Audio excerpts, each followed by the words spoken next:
Matrix and determinants topic के बारे में डिस्कस करेंगे। तो मैट्रिक्स होता क्या है इसके बारे में पहले समझते हैं। मैट्रिक्स के बारे में आप लोग बहुत पहले से ही जानते हैं, हर एक बच्चा इसके बारे में शुरुआत से ही जानता है।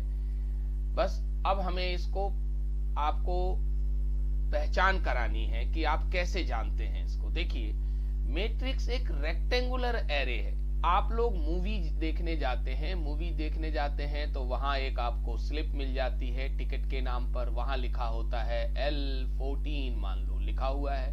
तो आप क्या करते हैं, L नंबर रो में जाकर के 14 नंबर सीट पर जाके बैठ जाते हैं। तो यानी कहने का मतलब है कि आपको तो मैट्रिक्स के बारे में पता है, तभी तो आप जाकर के L नंबर रो में 14 नंबर सीट पर जाकर के बैठ गए। तो यही तो मैट्रिक्स है। यानी मैट्रिक्स का मतलब है एक रेक्टेंगुलर अरेंजमेंट जिसमें एलिमेंट्स को हम रो वाइज या कॉलम वाइज अरेंज करते हैं। मैट्रिक्स को हमेशा हम एक स्क्वायर ब्रैकेट में ही रिप्रेजेंट करते हैं। अंदर के एलिमेंट आपके रियल भी हो सकते हैं और कॉम्प्लेक्स भी हो सकते हैं। तो यहां पर आपको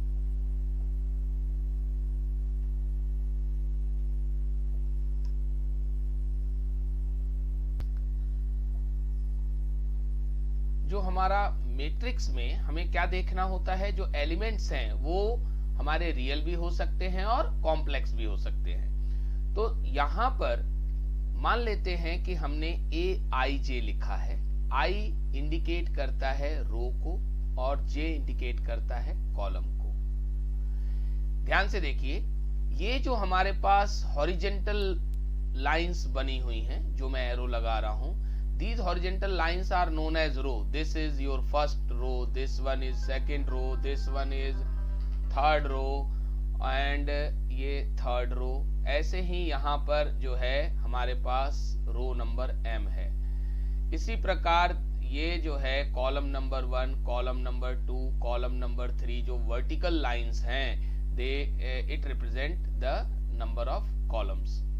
यानी कि A11 बोलने का मतलब है कि this is the element of first row and first column. By default जो हमारे पास पहला नंबर है वो रो को इंडिकेट करेगा, दूसरा नंबर जो है वो कॉलम को इंडिकेट करेगा।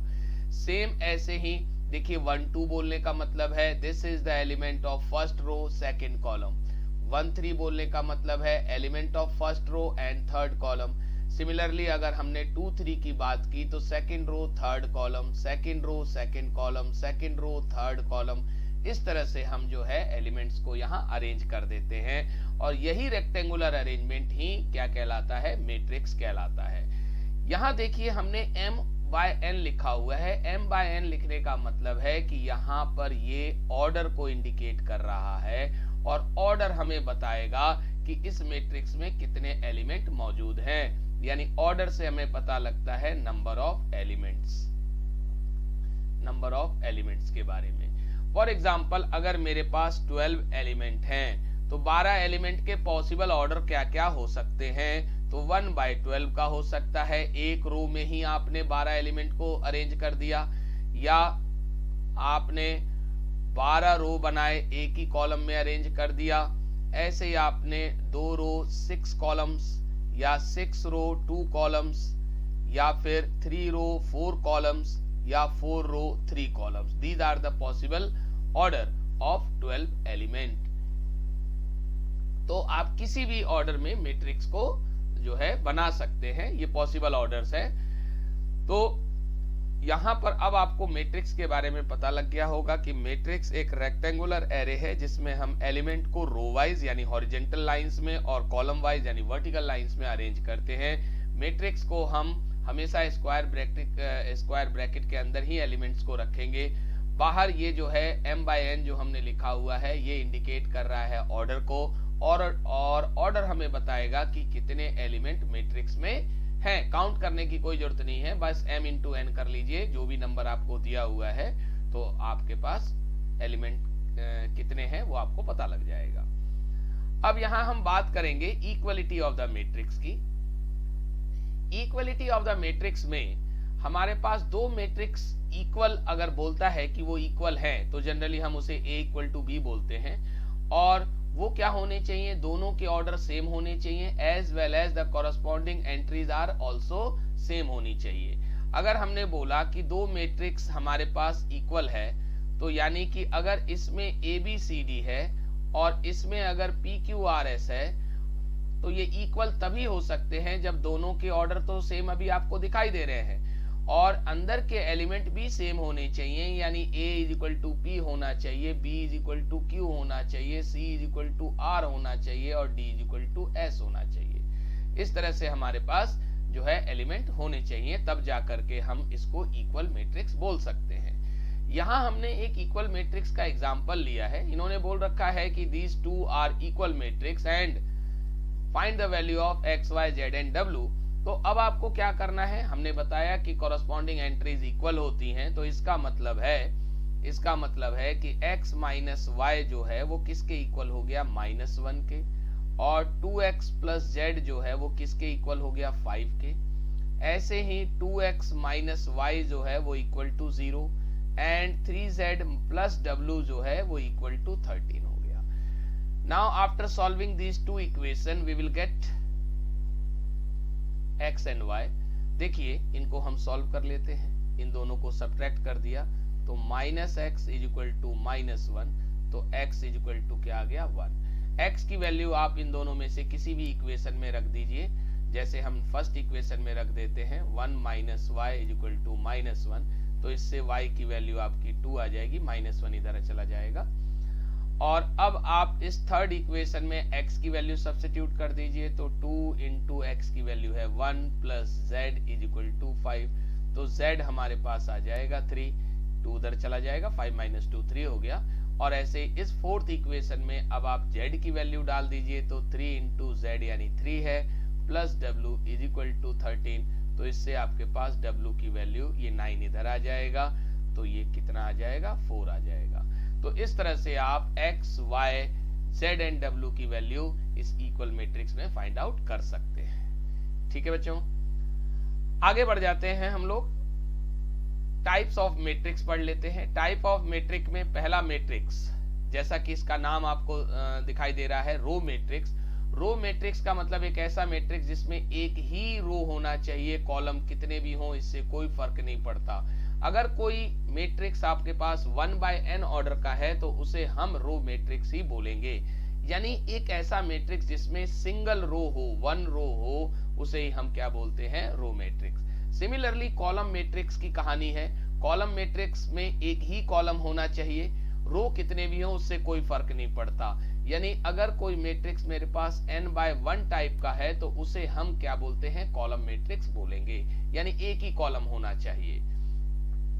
इसके बाद आता है हमारे पास जीरो या नल मैट्रिक्स। जीरो या नल मैट्रिक्स नाम से ही पता लग रहा है, एक ऐसा मैट्रिक्स जिसमें सारे के सारे एलिमेंट अगर जीरो हैं तो उसे हम जीरो मैट्रिक्स कहते हैं, और जनरली हम इसे O के द्वारा रिप्रेजेंट करते हैं। यानी कि किसी भी ऑर्डर का मैट्रिक्स अगर उसके सारे के सारे एलिमेंट या मेंबर्स जीरो हैं तो उसे हम क्या बोलेंगे, नल मैट्रिक्स या जीरो मैट्रिक्स बोलते हैं। अब बात आती है स्क्वायर मैट्रिक्स पर। आपने देखा कि मैट्रिक्स एक रेक्टेंगुलर एरे है जो कि m/n ऑर्डर का होता है, तो m/n में यदि मेरे पास m और n इक्वल होते हैं, कहने का मतलब है कि रो जितने हों उतने ही अगर कॉलम होंगे, तो उस टाइप का जो मैट्रिक्स है वो आपका क्या कहलाएगा, स्क्वायर मैट्रिक्स कहलाएगा। यानी कि रो और कॉलम अगर इक्वल होंगे तो मेट्रिक्स को हम स्क्वायर मैट्रिक्स कहेंगे, और m और n इक्वल नहीं है तो उसे हम रेक्टेंगुलर मैट्रिक्स के नाम से जानते हैं, बस। ठीक है जी, जब रो और कॉलम इक्वल होगा तो क्या बोलेंगे, स्क्वायर मैट्रिक्स, और जब रो एंड कॉलम इक्वल नहीं होगा तो उसे हम क्या बोलते हैं, रेक्टेंगुलर मैट्रिक्स। तो यहाँ आपको एक 3x3 का हमने मैट्रिक्स दिखा रखा है जिसमें 3 रो और 3 कॉलम है, तो ये एक स्क्वायर मैट्रिक्स है। सिमिलरली ये 2x2 का एक मैट्रिक्स है जिसमें देखिए 2 रो हैं और 2 ही कॉलम है, तो इस टाइप के मैट्रिक्स को हम स्क्वायर मैट्रिक्स कहते हैं। आगे चलते हैं हम आइडेंटिटी मैट्रिक्स। आइडेंटिटी मैट्रिक्स में यानी सबसे पहले हम आइडेंटिटी मैट्रिक्स ना पढ़ के सबसे पहले पढ़ेंगे डायगोनल मैट्रिक्स। यानी डायगोनल मैट्रिक्स का मतलब एक ऐसा मैट्रिक्स जिसमें डायगोनल में ही एलिमेंट होते हैं, बाकी सारे एलिमेंट आपके जीरो होते हैं, उसे हम क्या बोलते हैं, डायगोनल मैट्रिक्स कहते हैं। यानी कि अगर आप मैट्रिक्स को देखें तो आप जनरली ऐसे लिखते हैं A11, A12, A13, A21, A22 और A23, A31, A32 और A33। इसमें अगर आप ध्यान से देख रहे हो तो आपको ये जो डायगोनल वाले ये जो डायगोनल है, इसमें एलिमेंट को आप ध्यान से देखिए तो इसमें I और J इन तीनों में सेम है। तो इसी को यानी एक ही डायगोनल होता है मैट्रिक्स में, यही एक डायगोनल होता है जिसको हम प्रिंसिपल डायगोनल कहते हैं, दूसरा कोई डायगोनल नहीं होता है। इसके बाद जो नॉन डायगोनल एलिमेंट को अगर आप ध्यान से देखें तो उसमें I और J हर एक जगह आपको डिफरेंट नजर आ रहे हैं, यानी I और J आर नॉट इक्वल। तो हम ये बोल सकते हैं कि जब I और J इक्वल होता है तो ऑल द एलिमेंट्स जो जिसमें I और J सेम होते हैं वो डायगोनल में लाई करेंगे and others are non diagonal element. तो अगर मेरे पास डायगोनल एलिमेंट मतलब डायगोनल में कुछ एलिमेंट हैं और अदर्स आर जीरो हैं, यानी इस टाइप का है, तो इसे हम क्या बोलेंगे, डायगोनल मैट्रिक्स। और डायगोनल मैट्रिक्स हमेशा एक स्क्वायर मैट्रिक्स ही होता है, रेक्टेंगल में कोई डायगोनल नहीं होता है। रेक्टेंगल में ध्यान रखें कोई डायगोनल नहीं होता है, यानी मैट्रिक्स को डायगोनल मैट्रिक्स बनने के लिए सबसे पहली बात आपको स्क्वायर मैट्रिक्स चाहिए होगा। इसीलिए यहां लिखा भी हुआ है a square matrix is said to be diagonal matrix, यानी स्क्वायर मैट्रिक्स ही डायगोनल मैट्रिक्स हो सकते हैं जिसमें if each of the entries not falling on the main diagonal are zero, जो मेन डायगोनल में नहीं है वो बाकी सारे के सारे क्या होंगे, वो जीरो होने चाहिए। और यदि ये मेन डायगोनल के एलिमेंट 1 बन जाए तो उसे हम क्या बोलते हैं, आइडेंटिटी मैट्रिक्स, और generally it is represented by I of, अभी ये हमने 3 ऑर्डर का लिखा हुआ है इसलिए I3 बोलते हैं इसको। ऐसे अगर आपको I2 लिखना होगा तो अब आप लिखेंगे 1 0 0 1 2/2 ऑर्डर का। तो 2/2 यानी स्क्वायर मैट्रिक्स को हम 2/2 ना बोले, I2 भी बोल देते हैं तो भी चल जाता है काम। इसी में आता है स्केलर मैट्रिक्स। अगर 1 की जगह कोई और नंबर आ जाए, यानी कि सेम, यानी 2 2 2 हो जाए, 3 3 3 हो जाए, तो अब हम उसे जब 2 2 2 या 3 3 3 हो जाएगा, 1 के अलावा कोई नंबर हो जाएगा परंतु तीनों एलिमेंट सेम होने चाहिए, तो उसको हम स्केलर मैट्रिक्स बोलते हैं। ये देखिए स्केलर मैट्रिक्स, यानी कि ए हो गया। तो आपको यहां से हम लेके चलते हैं, अगर ये ए है, ए जो है अगर 1 बन जाए तो ये आइडेंटिटी हो जाएगा, 1 के अलावा कुछ और बन जाए तो वो क्या कहलाएगा, स्केलर मैट्रिक्स कहलाएगा, और ये तीनों डिफरेंट होंगे तो वो डायगोनल कहलाएगा। अब हम बात करेंगे अलजेब्रा की, यानी कि कैसे हम मैट्रिक्स में एडिशन और सब्ट्रैक्शन करते हैं बच्चों। तो यहां पर मैट्रिक्स में जो एडिशन करने के लिए या सब्ट्रैक्शन करने के लिए, दोनों बातें हम एक साथ डिस्कस करेंगे। मैट्रिक्स में ऐड करना है या सब्ट्रैक्ट करना है तो मैट्रिक्स को सेम ऑर्डर का ही लेना होगा, यानी 2 सेम ऑर्डर के मैट्रिक्स ही आपस में जुड़ते हैं या सब्ट्रैक्ट होंगे। ये बात ध्यान रखें कि डिफरेंट ऑर्डर के मैट्रिक्स ना आपस में ऐड हो सकते हैं ना सब्ट्रैक्ट हो सकते हैं। तो यहां हमने 2 मैट्रिक्स ले रखे हैं m/n ऑर्डर का, और उन दोनों का एडिशन करना हो तो बहुत सिंपल तरीका है। देखिए हम यहाँ पर पहले वाले एलिमेंट को यानी A11 को B11 से ऐड करेंगे, ऐसे यानी 2 और 5 ऐड हो जाएगा, 7 आ जाएगा। ऐसे ही 1 और ये -3 ऐड होकर के -2 आएगा। ऐसे ये 0 और ये 2 ऐड हो जाएगा तो 2 ही आएगा। सिंपल एडिशन है। 5 और ये 1 ऐड हो गया, 6 हो गया। 7 और ये 4 ऐड हो गया, 11 हो गया। और यहाँ -1 और 6 ऐड होकर के 5 आ गया।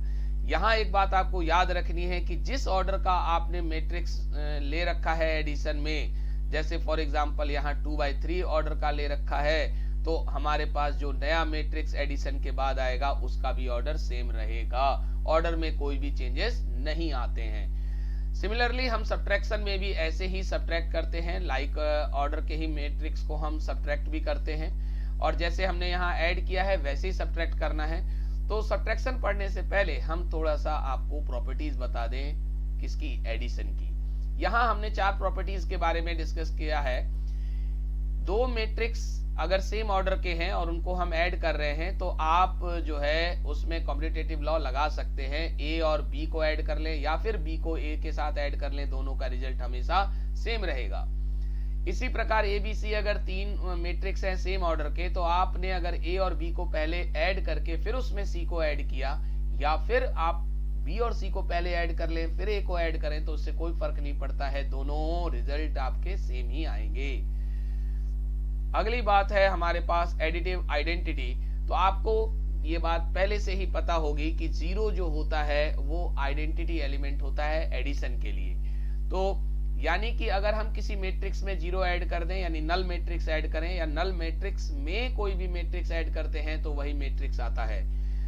ऐसे ही अगर किसी दो मैट्रिक्स का सम क्या आ जाता है, आइडेंटिटी एलिमेंट, जैसे कि जीरो आ जाता है तो zero is the identity element होता है एडिशन के लिए। अगर ये आ जाए तो एक मैट्रिक्स दूसरे का एडिटिव इनवर्स कहलाता है।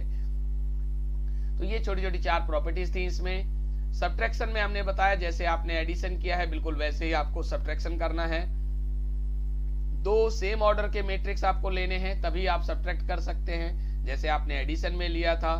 और सेम तरीके से ही जो है आपको सब्ट्रैक्ट करना है। 2 - 5 यानी आ गया -3, 1 एंड -3 यानी 1 + 3 4 हो जाएगा, 0 - 2 यानी -2 हो जाएगा, 5 - 1 4 होगा, ऐसे ही 7 - 4 3 होगा जी, और -1 - 6 -7 होगा। ध्यान रहे जिस ऑर्डर के आपने मैट्रिक्स यहां ले रखे हैं, जैसे अभी इस क्वेश्चन में 2/3 ऑर्डर का मैट्रिक्स है, तो रिजल्टिंग मैट्रिक्स जो सब्ट्रैक्शन करने के बाद आएगा वो भी आपका सेम ऑर्डर का ही होगा। तो ये बात आपको समझ में आ रही होगी, कोई दिक्कत नहीं हो रही होगी, बहुत आसान है। आगे चलते हैं हम अपने अगले टॉपिक पर जिसका नाम क्या है, स्केलर प्रोडक्ट। अब हम मैट्रिक्स का स्केलर प्रोडक्ट आपको बताएंगे।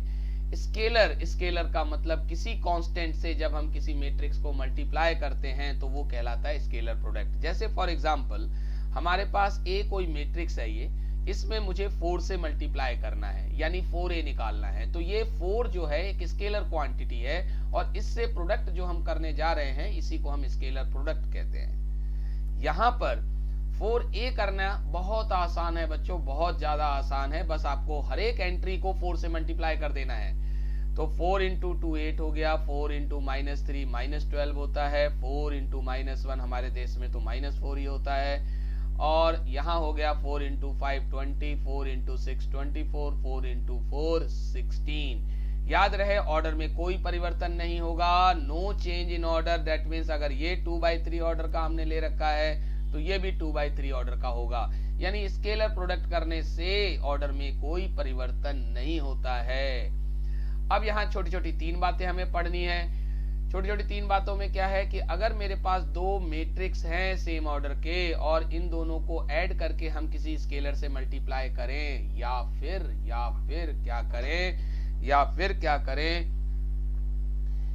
क्या करें हम कि स्केलर नंबर को इंडिविजुअली मल्टीप्लाई कर दें। इंडिविजुअली मल्टीप्लाई कर देंगे, अगर हम स्केलर नंबर से मल्टीप्लाई कर दें तो कोई अंतर नहीं पड़ता है बच्चों, कोई अंतर नहीं पड़ता है, ध्यान रहे। यानी कि हमारे पास k कोई स्केलर क्वांटिटी है और उसको हमने इन दोनों मैट्रिक्स के सम के साथ मल्टीप्लाई करें या इंडिविजुअली मल्टीप्लाई कर ले तो कोई फर्क नहीं पड़ता है। दूसरी बात, k और m अगर मेरे पास दो स्केलर क्वांटिटी हैं, उन दोनों का सम करके आप किसी मैट्रिक्स से मल्टीप्लाई कर लीजिए या फिर इंडिविजुअली मल्टीप्लाई करके आप सम कर दीजिए, दोनों के रिजल्ट में कोई फर्क नहीं आएगा। ऐसे यहाँ मल्टीप्लिकेशन में है k और m दो जो है स्केलर क्वांटिटी है, इन दोनों को मल्टीप्लाई करके मैट्रिक्स से मल्टीप्लाई कर दो, या फिर m को मल्टीप्लाई करके फिर k से मल्टीप्लाई करो, या फिर k से मल्टीप्लाई करके m से मल्टीप्लाई करो, इससे कोई फर्क नहीं पड़ेगा, सेम ही रिजल्ट आएगा। अब यहां तक तो हमने बड़े इजी टॉपिक पढ़े, कोई बड़ी आसानी से समझ में आ गए। अब हमें जो है अपने एक अगले टॉपिक जो है मल्टीप्लिकेशन ऑफ मैट्रिक्स पे चलना है बच्चों। इस पे थोड़ी सी बातें हमें याद रखनी पड़ेगी। क्या रखनी पड़ेगी याद? देखिए, दो मैट्रिक्स के मल्टीप्लिकेशन में हमारे पास सबसे पहली बात तो ये देखना होगा कि क्या मल्टीप्लिकेशन दो मैट्रिक्स जो गिवन है उसका मल्टीप्लिकेशन पॉसिबल है भी या नहीं, यानी कि मल्टीप्लिकेशन एग्जिस्ट करेगा या नहीं करेगा। यानी एक मैट्रिक्स अगर m बाय n ऑर्डर का है A और दूसरा मैट्रिक्स जो है B है वो p बाय q ऑर्डर का है, तो मल्टीप्लिकेशन के एग्जिस्ट होने के लिए AB के मल्टीप्लिकेशन के को एग्जिस्ट होना हम एग्जिस्ट तभी कह सकते हैं, वो यानी एग्जिस्ट तभी करेगा जब पहले वाले के नंबर ऑफ कॉलम, यानी पहले वाले का नंबर ऑफ कॉलम दूसरे वाले के नंबर ऑफ रो के बराबर होगा, तभी वो मैट्रिक्स जो है आपस में मल्टीप्लाई हो पाएंगे।